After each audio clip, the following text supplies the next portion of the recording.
خلوت نشین دوش به میخانه شد از سر پیمان برفت با سر پیمان شد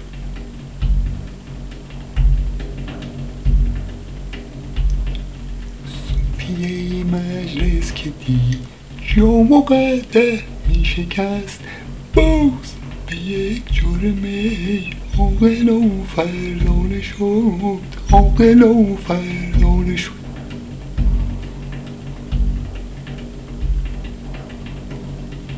شاهد عهد شبان آمده بودش به خواب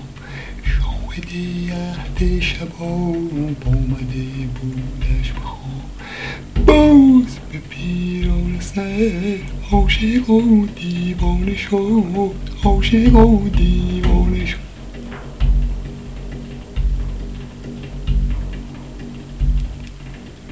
بچه میگذشت راه زده دین و دل در پی اون آشنا از همه بیگانه شد از همه بیگانه شد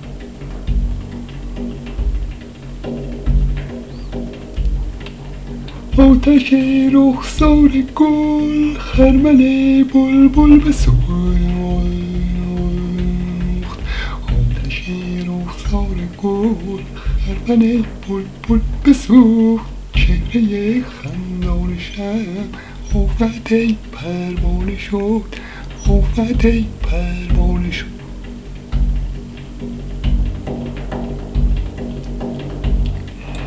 گریه شام و سحر شکر که ضایع نگشت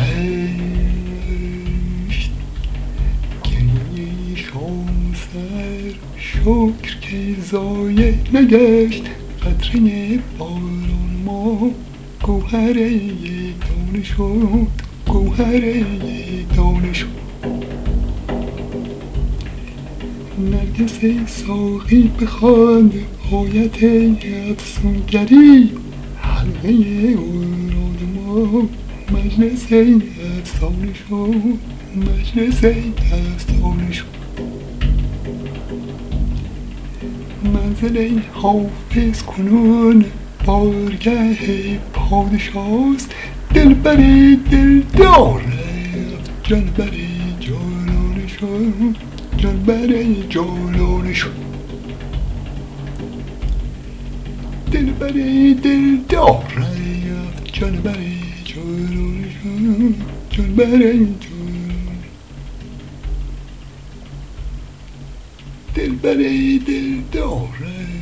جانبر جانانه جانبر جانانه